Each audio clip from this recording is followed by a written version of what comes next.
Good morning, guys. Welcome to my podcast Dewdrops, and I am your host Jensen Abraham.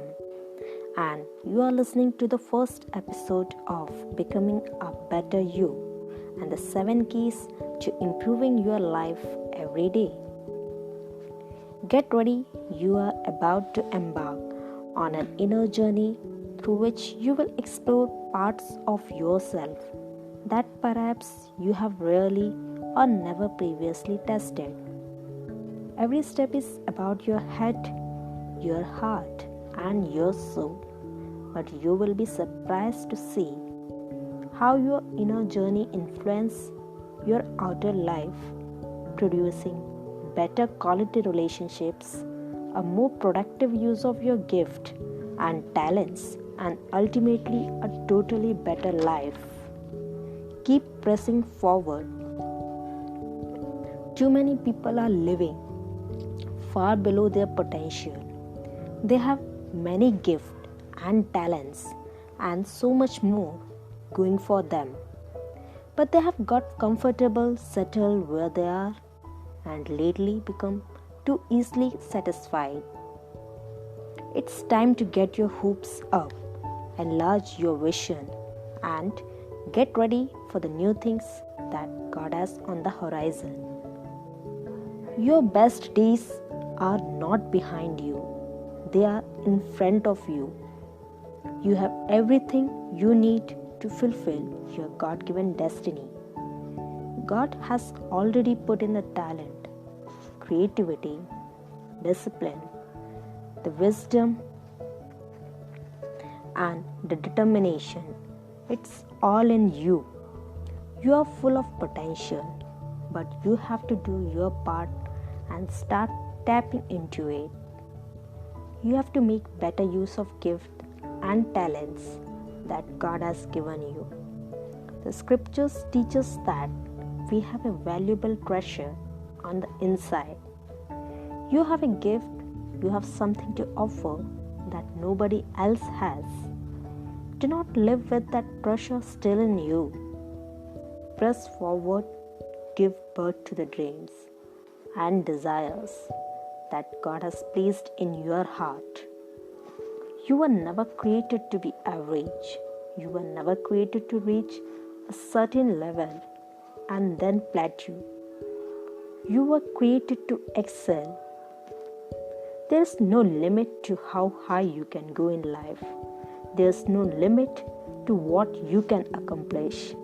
If you will just learn to shake off complacency and keep scratching into the new level, maybe you have tried to succeed in life, but have hit a brick wall again and again. Try again. Somebody may have told you no 1,000 times. Ask again. Keep asking until you get the yes that you have been waiting to hear. You have got to keep pressing. Too many people grow satisfied with far less than God's best for their life. Sometimes they get discouraged, but all too often they simply get comfortable. Our potential has been put in us by our manufacturer, our creator. Whether we use it or not doesn't diminish it, but it does impact our future. The events of your past do not reduce your potential. How somebody has treated you or what he or she said about you doesn't change your potential. Maybe you have been through some disappointments or you have had some unfair things happen in your life. None of that affects your potential. It has been put in you permanently by the Creator. When we believe, we take a step of faith and scratch ourselves. That's when we start to tap into it. That's when we will rise higher. The capability is in you. The real question is, are you willing to break free from your self-imposed limitations and start scratching to the next level? too often, we allow experiences from the past to keep us from pressing forward. Don't allow other people to talk to you out of using what God has given you and doing what you know God wants you to do.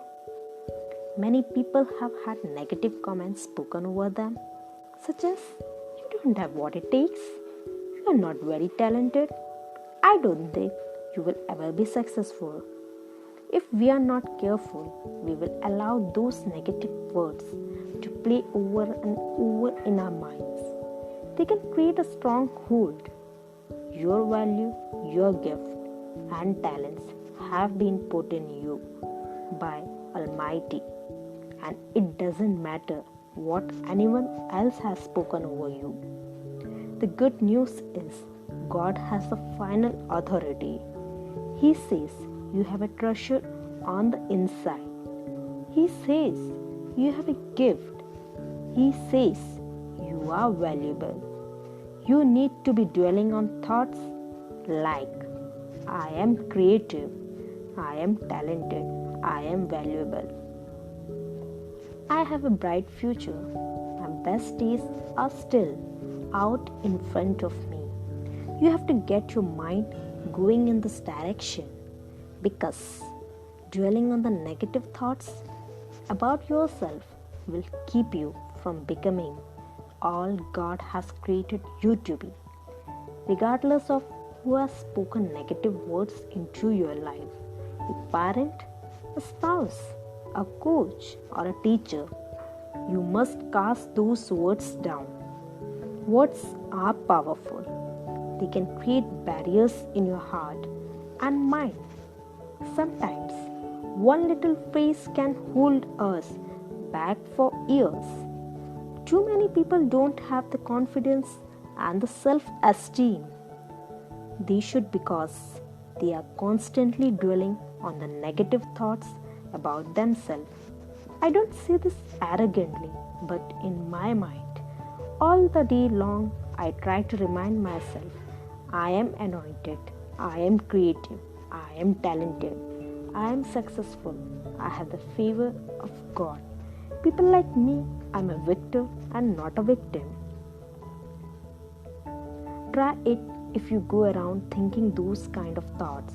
Low self-esteem, lack of confidence, or inferiority won't have a chance with you.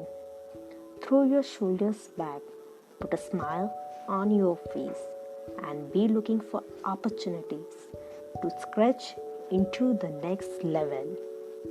When God puts a dream in your heart, it may look impossible in the natural. Every voice may tell you it will never happen. You will never break that addiction. You will never accomplish your dreams. You will never be happy. But if you will believe and stay in faith, expect good things, you too can defy the odds. The key is rising higher is to keep looking to where you want to go. Dream big. Don't focus on where you are today. Keep a positive vision and see yourself accomplishing your goals and fulfilling your destiny. Other people do not determine your potential. The point is, other people's opinion do not determine your potential. What they said or what they think about you does not change. Don't allow negative words or attitudes to take roots and keep you from pressing forward. God would never put the dream in your heart if He had already given you everything you need to fulfill. That means if I have a dream or a desire and I know it's from God, I don't have to worry whether I have what it takes to see that dream fulfilled. I know God doesn't make mistakes. You have to realize that God has matched you with your world. Out of a greatest rejection comes a greatest direction. The dream in your heart may be bigger than the environment in which you find yourself. Consider an oak tree. If you plant it in a pot, its growth will be limited. Once its roots fill that pot, it can grow no further. The problem is not with the tree, it is with the environment. It's stifling growth. Perhaps you have bigger things in your heart than your present things in your heart environment can facilitate. That's why, at times, God will steer you out of a comfortable situation. When you go through persecutions and rejections, it is not always because somebody is in for you. Sometimes that's God's way of directing you into His perfect will. He knows you are not going to go without a push, so He will make it uncomfortable for you to stay where you are currently. The mistake we make at times is getting negative and sour. We focus on what didn't work out. When one door closes, if you will keep the right attitude, God will open the next door. But you have to do your part and keep pressing forward.